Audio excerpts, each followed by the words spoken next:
The story opens on a Saturday morning in Willow Creek Estates. A neighborhood so meticulously planned, it felt less like a community and more like an architectural rendering brought to life. Every lawn was a perfect emerald rectangle. Every mailbox stood at a regulation height, and every shade of beige on the vinyl-sided homes had been pre-approved by a committee. It was in this sea of serene conformity that Mark, a man whose entire profession as an architect was dedicated to precision and order, was performing a ritual of pure, unadulterated joy.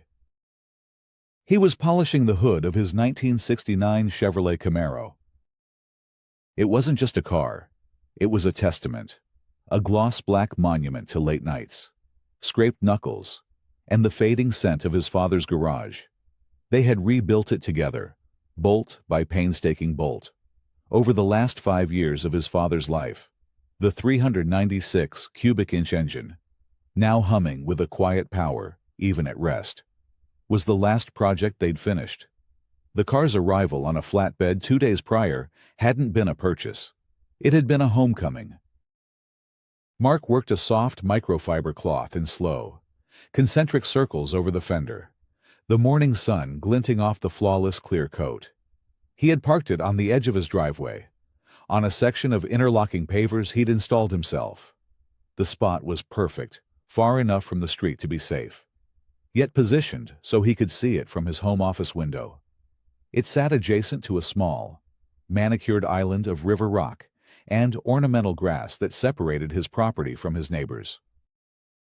The gentle whir of an electric golf cart broke the suburban silence. Mark didn't look up immediately, accustomed to the monthly patrol of the Architectural Control Committee, or ACC. It was a familiar Saturday spectacle, 2 figures, armed with clipboards and auras of grave importance, scrutinizing the neighborhood for infractions: a stray garbage can, a patch of less than vibrant fescue, a holiday decoration left out 1 day too long. "Morning, Mark." The voice was deceptively sweet, a confection of politeness spun around a core of hardened steel. Mark straightened up, forcing a neutral smile. It was Karen Miller, the chairperson of the ACC, and beside her, looking perpetually uncomfortable, was Dale from Prestige Community Management. Karen's visor was pulled low, her wraparound sunglasses hiding her eyes, but not the rigid set of her jaw. Her power was in her posture ramrod straight, as if she were personally holding up the neighborhood's property values through sheer force of will. "Karen, Dale," Mark nodded, placing his cloth on the windshield. Karen's gaze drifted from Mark to the Camaro. Her lips pursed in a look of clinical assessment. "That's a beautiful car," she began, the compliment landing with the warmth of a building inspection report. "A real classic." "Thank you," Mark said. "It was a project my father and I worked on." "Lovely," she said. The word clipped. She took a half step onto his driveway, her pen tapping against her clipboard. She pointed with the pen tip toward the front tire. "Just be mindful. That particular spot." She paused, choosing her words with theatrical care. "It falls within the community's view corridor easement. You'll want to move it into the main part of the driveway, or the garage." Mark's smile tightened. He knew his property lines. He had designed the paver extension himself. "I'm pretty sure this is well within my lot. Karen, the survey markers are just past the grass island." Karen offered a thin, pitying smile, the kind one gives a child who has misunderstood a simple rule. The HOA plat map designates a 5-foot view corridor easement along the interior lot lines to preserve the open feel of the community. Parking a vehicle there constitutes an obstruction. She glanced at Dale, who gave a weak, affirming nod. "This is just a courtesy notice." "Of course. We're not writing anything up today. Just something to be aware of." She didn't wait for a response, with another tap of her pen and a crisp, "Have a wonderful weekend." She and Dale were back in the golf cart, gliding silently down the street toward their next target. Mark watched them go, the friendly warning echoing in the quiet air. It felt less like a courtesy and more like a claim being staked, a quiet declaration that even on his own property, he was on her turf. He had just been subjected to a public, albeit subtle, correction in front of his neighbor, who was pretending to be deeply engrossed in weeding a spotless flower bed. Mark looked back at the Camaro, its perfect finish now seeming slightly less brilliant. The battle for Willow Creek Estates, he would later realize, didn't begin with a bang, but with a polite, passive-aggressive word about an easement. That evening, Mark sat at his dining room table, a large set of blueprints spread out before him. It was his original property survey, a document he'd reviewed a dozen times before closing on the house. His wife, Sarah, sat across from him, nursing a cup of tea, her brow furrowed with concern. "A view corridor easement," she asked, tracing the property line on the survey with her finger. "What does that even mean?" "It's a common provision," Mark explained, his voice calm and measured. He was in his element here, with diagrams and defined lines. It prevents a homeowner from putting up a solid fence or a large structure right on the property line that would block a neighbor's view or access. But it's almost always on common area boundaries or along the back of a property, and it certainly doesn't prohibit parking on a paved driveway. He tapped the blueprint decisively. "Look, here's the 5-foot utility easement at the street and the 10-foot one at the back of the lot. They're clearly marked. This area where the car is, it's just my property. There's no easement indicated here." So she's wrong. She's either mistaken or she's deliberately misinterpreting the rules, Mark said. Either way, the survey is a legally recorded document. It trumps a committee chairperson's opinion. Sarah sighed, wrapping her hands around her warm mug. She was a practical woman, a kindergarten teacher who excelled at de-escalating conflicts over building blocks and juice boxes. She saw the world not as a series of rules to be followed, but as a web of relationships to be navigated. "Mark, is this a fight worth having? You could just park it a few feet over." "It's not about the car." "Sarah, not really," he countered. Though he knew it was partly about the car, it was about the memory of his father, the pride of his work, and the simple right to use his own property. "It's the principle. She publicly corrected me on my own driveway based on a rule that doesn't seem to exist. If I concede on this, what's next? The color of our welcome mat, the type of flowers we plant." He looked out the window at the Camaro, a dark, powerful shape under the soft glow of the porch light. He remembered his father's grease-stained hands guiding his own as they torqued the cylinder heads. "Measure twice, cut once, son," his dad used to say. "And if you know you're right, don't let anyone tell you otherwise." "I'm not going to be bullied," Mark said softly, more to himself than to Sarah. "I'll just leave the car where it is. If she's serious, she'll have to put it in writing. Then we'll deal with it formally." Sarah looked at him, her expression a mixture of support and apprehension. "Just be careful," she said. "People like Karen don't care about being right. They just care about winning." Mark nodded, folding the survey with crisp, architectural precision. He felt a sense of resolve. This was a matter of documentation and rules. In a battle of facts, he was confident he would prevail. He had underestimated, however, that in an HOA, facts were often negotiable. A week later, the fight became real. It arrived not via golf cart, but via the United States Postal Service. The mail carrier handed Mark a thin envelope that required his signature, a green certified mail receipt attached to the front. Mark's stomach tightened.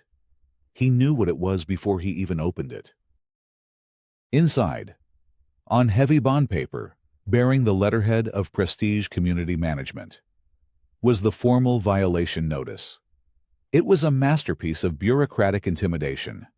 A case number was printed at the top. The language was cold, impersonal, and absolute. Dear Mr. Davison, it began. This letter serves as a formal notice of a violation of the covenants, conditions, and restrictions (CC&Rs) for the Willow Creek Estates Homeowners Association. During a routine inspection on date, it was observed that a vehicle was parked in a manner that obstructs a designated common area easement on your property. Lot 114.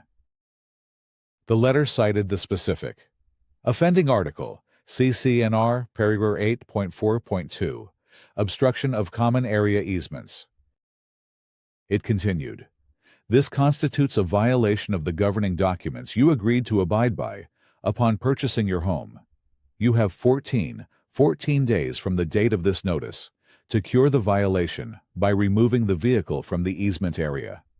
Failure to comply will result in the imposition of monetary fines and may lead to further enforcement action by the association. The final paragraph detailed his right to contest the violation by requesting a hearing before the board of directors.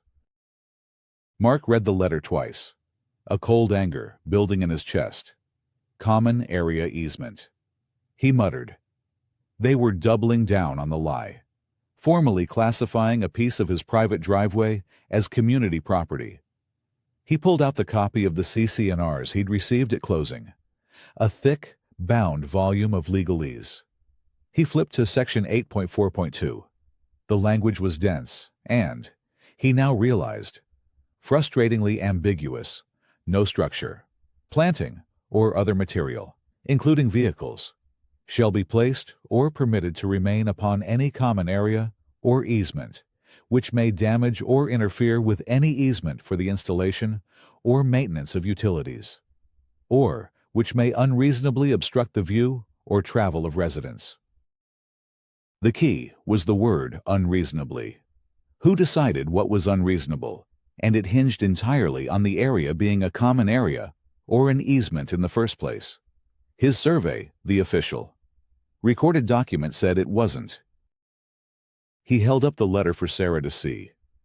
They actually did it. Her eyes scanned the page, her worry deepening.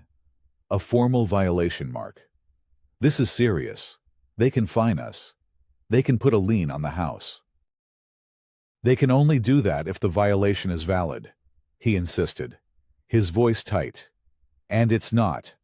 I'm requesting a hearing. I'll bring my survey. I'll bring the CC&Rs, and I'll explain it to the board. They're reasonable people. Once they see the facts, they'll have to drop it. He was an architect. He believed in structure, in logic, in the integrity of a well-drawn plan. He was about to learn that an HOA board meeting was a place where blueprints and legal documents often meant far less than alliances and agendas. The formal violation notice wasn't just an accusation. It was an invitation to a trial where the judge, jury, and prosecutor were all on the same team, and Karen was the team captain. The board hearing took place 2 weeks later in a sterile, windowless conference room at the offices of Prestige Community Management. The air smelled of weak coffee and industrial carpet cleaner. Mark sat on one side of a long, polished mahogany table. On the other side sat the 3-member board of directors, the president, a mild-mannered man named Tom, who seemed to defer to Karen on all matters. Another member, a woman who nodded at everything Karen said, and Karen herself, in her official capacity as ACC chairperson. Dale, the property manager, sat at the head of the table, taking minutes. Mark had come prepared. He had his certified property survey, a copy of the relevant CC&R section, and a series of clear, concise talking points. He felt like he was presenting a design proposal to a city planning commission, a process governed by logic and evidence. Tom, the board president, opened the hearing with a sigh. Okay. Mark, we're here to discuss the violation notice regarding the parking of your vehicle. The floor is yours. Mark calmly laid his survey on the table, smoothing it out. Thank you for seeing me. He began. I believe this is all a simple misunderstanding, based on the community's maps. As you can see from my official, recorded property survey, which I received at closing, the area where my car was parked is fully within my private lot. It is not designated as a common area, nor does it carry a view corridor easement. Therefore, Section 8.4.2 of the CC&Rs does not apply. He slid the document across the table. Tom glanced at it. The other board member squinted at it from a distance. Karen didn't even look. Instead, she slid a different document forward, a poorly photocopied page that looked like a section of a larger map. The association's official plat map, which is what we use for enforcement, clearly indicates the easement, Karen stated, her voice smooth and confident. Her map was a mess of blurry lines and faded text, but she had conveniently highlighted a section along Mark's property line in bright yellow. Mark leaned forward. With all due respect, Karen, that map isn't a legal document. It looks like a copy of a developer's preliminary drawing. My survey is from the county recorder's office. It's the legally binding definition of my property. Karen smiled her tight, unyielding smile. We use the documents provided to the HOA at turnover. Furthermore, she said, producing another sheet of paper, the board clarified this matter years ago. She pushed forward a copy of board meeting minutes from 2011. A key paragraph in the middle was completely blacked out with a heavy marker. The visible text around it mentioned a discussion about preserving neighborhood aesthetics and a motion to interpret Section 8.4.2 as applying to all interior line view corridors as depicted on the community plat map. Why is that paragraph redacted? Mark asked, pointing to the black box. That portion concerns a confidential homeowner disciplinary matter, Karen said dismissively, her tone indicating the subject was closed. The relevant part is the board's motion, which clarifies the rule. The board has the authority to interpret the CC&Rs. We are simply enforcing a long-standing interpretation. Mark felt a surge of frustration. It was a kangaroo court. His legal survey was being countered by a blurry photocopy, and his questions were being stonewalled by redacted documents. He was arguing with a conclusion that had been reached long before he walked into the room. So you're telling me that a poorly copied map and a set of blacked-out meeting minutes take precedence over a certified property survey, he asked, his voice rising slightly. Tom, the president, cleared his throat and shifted uncomfortably. Mark, the board relies on the ACC chairperson's expertise in these matters. Karen has been on the committee for over a decade. The board's position is that the violation is valid. The verdict was delivered without a moment's deliberation. Dale, the manager, spoke up in a monotone. The board has upheld the violation. An initial fine of $100 will be applied to your account. A recurring fine of $25 per day will accrue until the violation is cured. Mark sat back, stunned.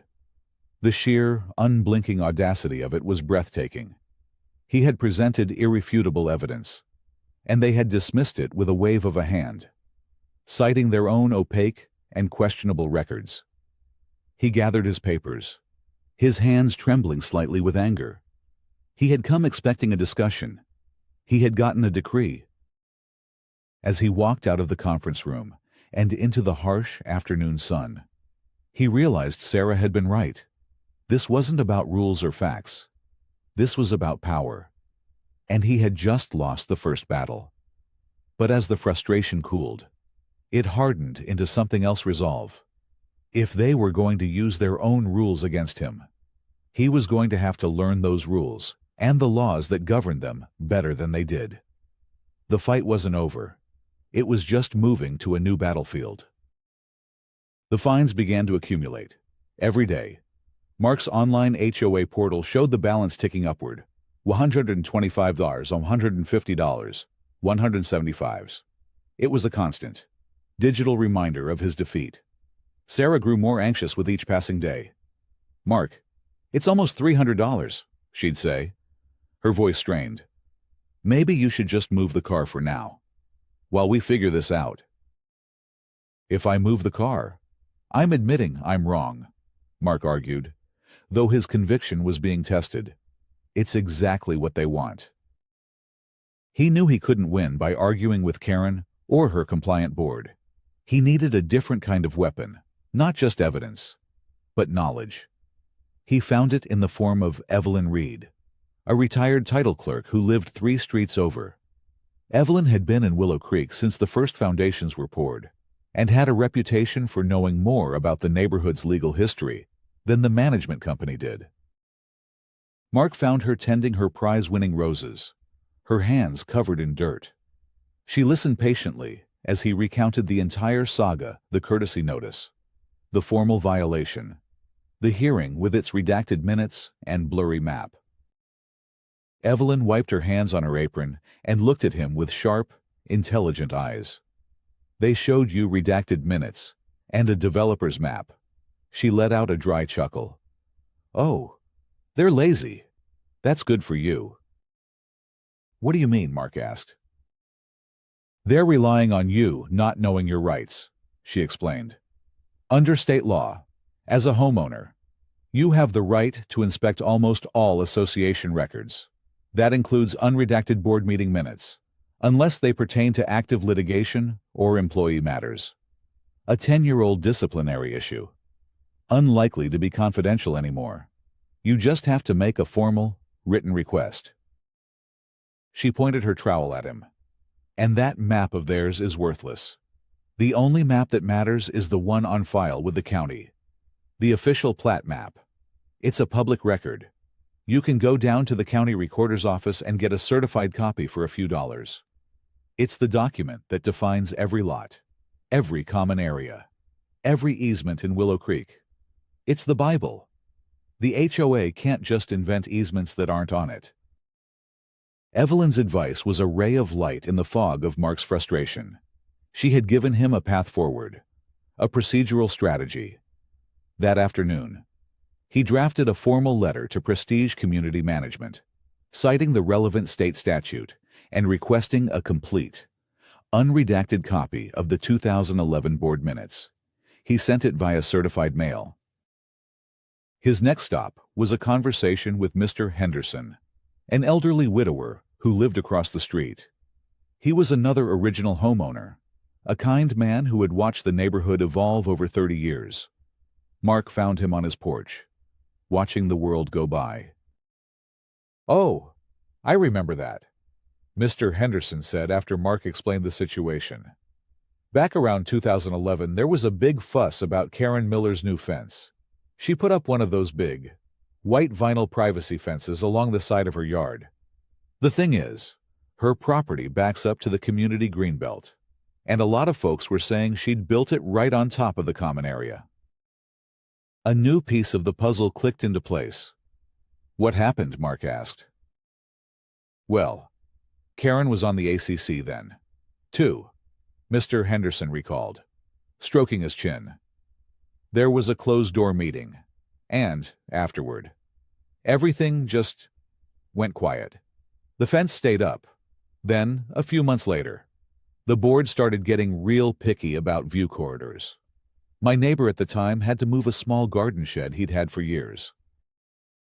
Mark felt a jolt of adrenaline. A fence, redacted minutes, a sudden obsession with view corridors. It couldn't be a coincidence.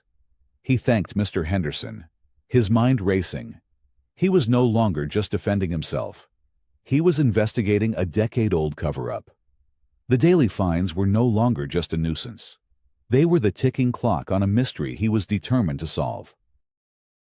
The county recorder's office was a quiet, solemn place, filled with the hushed rustle of paper and the low hum of microfilm readers. It felt like a library for land. After a short wait and a small fee, a clerk handed Mark a large, rolled-up document secured with a rubber band.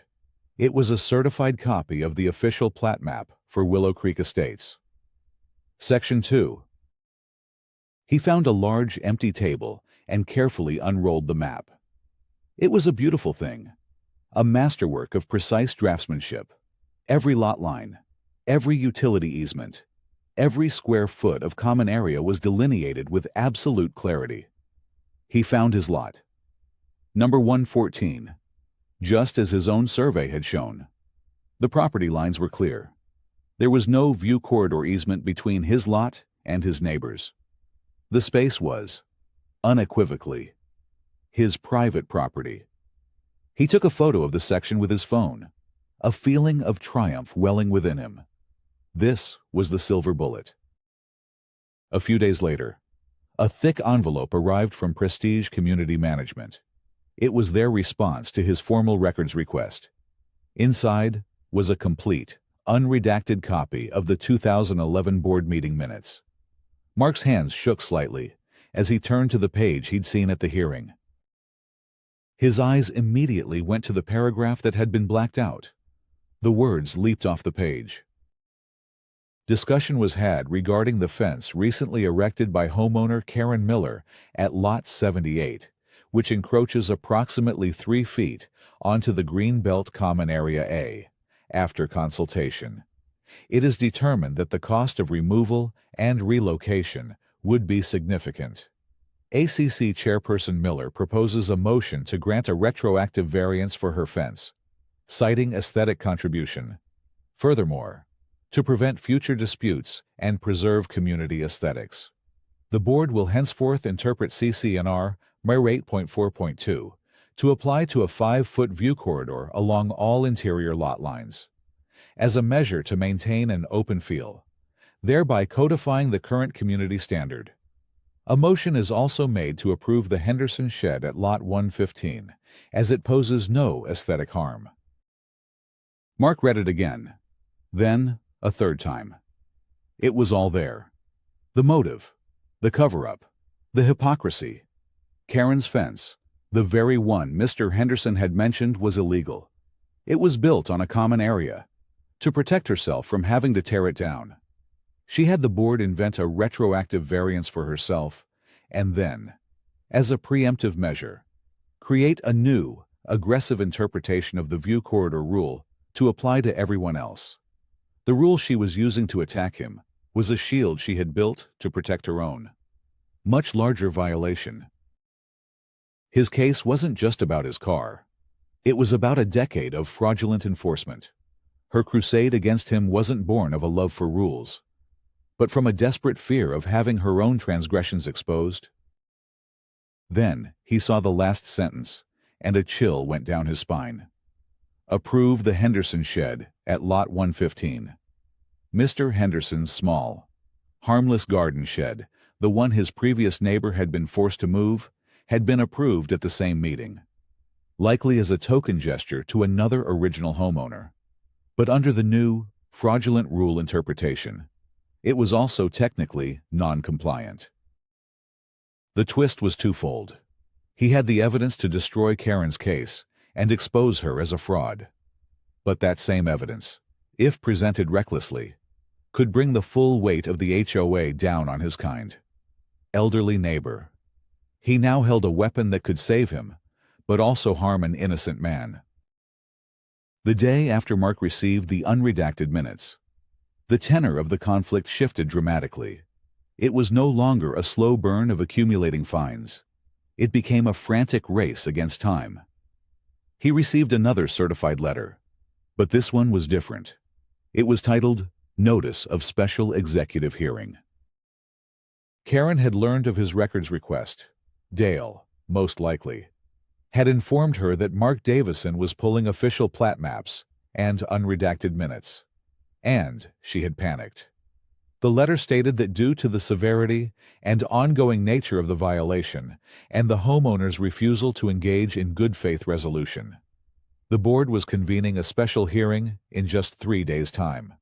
The sole purpose of the meeting, it declared, was to vote on authorizing the association's legal counsel to place a lien on his property for the outstanding balance of fines, which had now ballooned to $950.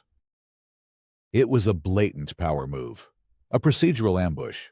A regular board meeting was weeks away, which would have given Mark ample time to prepare his case and present it to the entire community. This special hearing was designed to preempt him, to get the lien approved before he could expose the truth. It was a desperate act by a cornered adversary. Sarah was terrified. A lien, Mark. They're really going to do it. This has gone too far. We could have trouble if we ever want to refinance or sell. Please, just pay the fine and move the car. It's not worth it. Mark took her hands. His own were steady. The fear he'd felt before was gone, replaced by a cold, sharp clarity. No, he said, his voice firm but gentle. This is exactly why we have to see it through. She's not doing this because she's strong. She's doing it because she's scared. She knows I have the truth. She's trying to silence me before I can speak. He spent the next 72 hours preparing not for a defense, but for an offensive. He didn't hire a lawyer. This wasn't about legal maneuvering. It was about presenting a clear, undeniable narrative to his neighbors. He created a simple, powerful presentation. He had the certified plat map enlarged at a print shop. He prepared side-by-side slides of the redacted and unredacted minutes. He practiced his speech, timing it meticulously. He knew he wouldn't be given much time.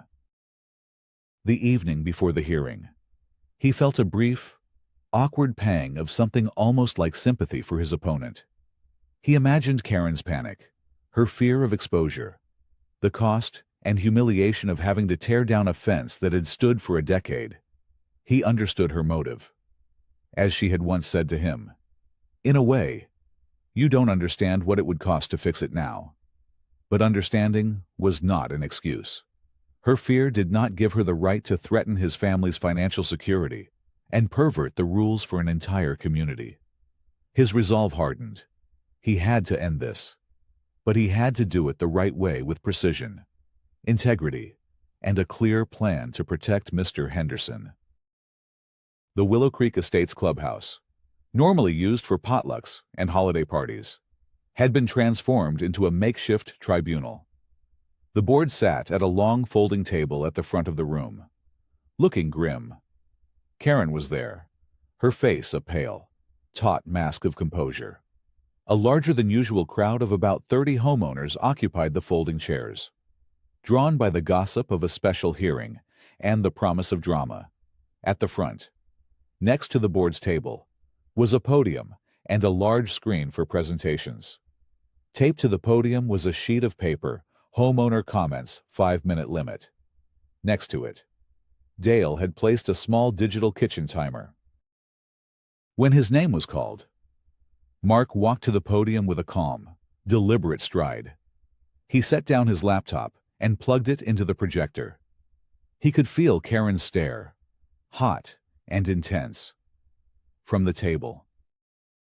Tom, the board president, spoke. "Mr. Davison, the board has convened this hearing to vote on the matter of the lien for your outstanding fines. You have 5 minutes to speak. Dale, please start the timer." The numbers on the digital clock glowed red, 0500. Mark began, his voice even and clear. "Good evening, everyone. I'm not here tonight to argue about a fine.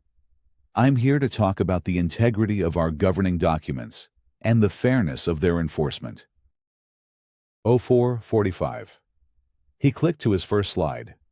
It was a clean, high-resolution image of his own certified property survey. "This is my property survey, recorded with the county. It clearly shows the area in question is my private property, with no easements." 0420. He clicked again. The screen now showed the HOA's blurry, highlighted map next to the official county plat map. "This is the map the ACC has been using for enforcement," he said. gesturing to the blurry image. And this. His finger moved to the clear one. Is the official, legally binding plat map for our neighborhood. As you can plainly see, there is no view corridor easement on my property. The violation is, and always has been, invalid. A low murmur rippled through the audience. 0350. So why? Mark continued, his voice steady. Would the board pursue this so aggressively? I believe the answer is in the minutes from a board meeting in 2011. He projected the two documents side by side, the redacted version Karen had shown him, and the unredacted one he had obtained. He used his mouse to circle the blacked-out paragraph and its corresponding clear text. 0310. The version on the left is what the ACC presented as evidence.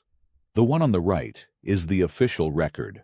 The redacted section reveals that the board's entire interpretation of the view corridor rule was created at the very same meeting where they granted a retroactive variance to the ACC chairperson for a fence she had built on a common area.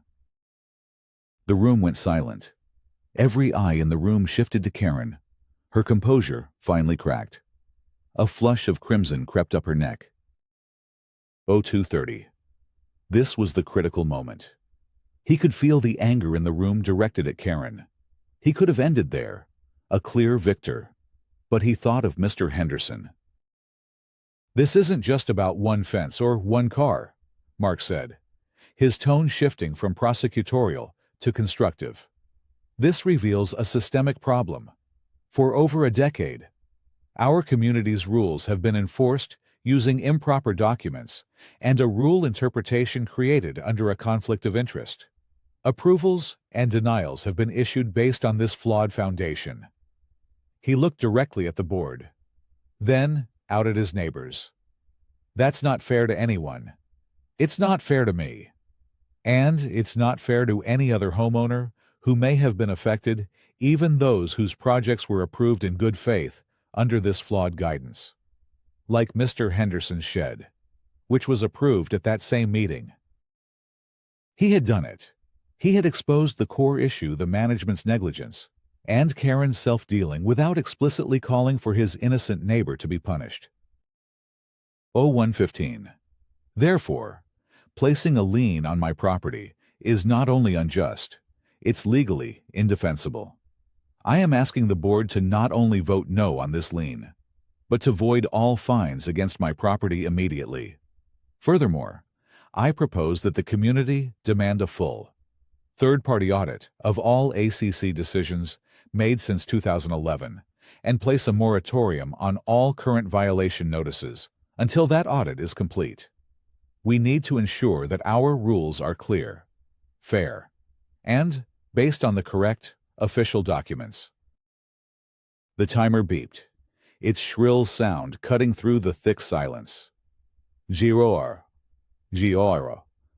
Mark's time was up. He had said everything he needed to say. The silence in the clubhouse was absolute. It stretched for a full 10 seconds, thick with shock and dawning comprehension. Karen sat frozen, her face ashen. Tom, the board president, stammered, opening and closing his mouth like a fish. Then, a voice cut through the stillness. It wasn't a board member. It was a homeowner from the back of the room, a man Mark recognized but didn't know personally. He stood up. I'd like to make a motion, the man said, his voice ringing with conviction. Tom looked flustered. This is a special hearing, not a regular meeting. Under Robert's Rules of Order, a member can move to amend the agenda from the floor, the man retorted, clearly familiar with procedure. I move to void all fines and pending enforcement actions against Lot 114, effective immediately. I further move that the board be directed to formally censure the ACC chairperson for conflict of interest and misrepresentation of association documents. And finally, I move to place a moratorium on all ACC violation processing until a third-party audit of the committee's records and decisions from 2011 to the present can be completed. Second, another homeowner called out instantly. The motion was now officially on the floor. Tom, looking completely overwhelmed, had no choice but to call a vote. The first homeowner's hand shot up, followed by another, then a cascade of them. When it came time for the board to vote, the room held its breath. The woman who had always been Karen's silent partner hesitated for a moment, then slowly, deliberately, raised her hand in favor of the motion. Tom, seeing the overwhelming will of the room, followed suit. Only Karen abstained, staring blankly at the table. The motion passed. Mark's fines were gone. The threat of the lien was gone, and Karen's authority had been publicly and procedurally dismantled. There was no shouting, no gloating. It was a quiet, devastatingly effective coup, executed by the very rules Karen had once wielded as a weapon. In the weeks that followed, the foundations of power in Willow Creek Estates shifted completely. The third-party audit confirmed everything Mark had uncovered and more, revealing a pattern of inconsistent enforcement and poor record-keeping that implicated both Karen and the management company. Prestige Community Management was fired by a unanimous vote at the next board meeting. Karen Miller, facing a formal removal petition signed by half the neighborhood, submitted her resignation from the board and the ACC, effective immediately. She became a ghost in the community, her power vanishing as if it had never existed. The white vinyl fence remained, for now, a silent monument to her failed regime, its fate to be decided by a new, more transparent board. The final surprise was not one of vengeance, but of renewal. Impressed by his meticulous research and principled stand, several homeowners approached Mark and asked him to help fix the mess. He agreed to lead a temporary task force to work with the new board and management company. Drawing on his professional expertise as an architect, he helped draft a new, clearer set of architectural guidelines based on the official plat map and unambiguous language, complete with a fair and transparent appeals process. One warm evening, a month after the hearing, Mark was in his driveway, giving the Camaro its customary Saturday polish. Mr. Henderson walked over from his porch, a glass of iced tea in each hand.